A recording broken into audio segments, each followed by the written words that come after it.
আমার মায়ের মুখে শোনা প্রথম বাণী, আলহামদুলিল্লাহ বলে মা দেখেছিল আমার মুখখানি। কপালে চুমো দিয়ে মা বলেছিল সুবহানাল্লাহ।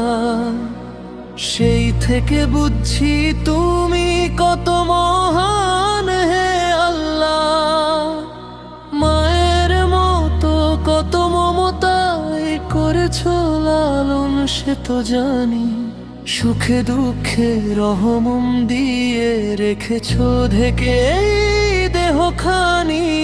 সেই তুমি তো আমার রব, আলহামদুলিল্লাহ। তুমি যে অসীম, তুমি মেহেরবান আল্লাহ। তাই তো আমি নত শিরে তোমাকেই রব মানি।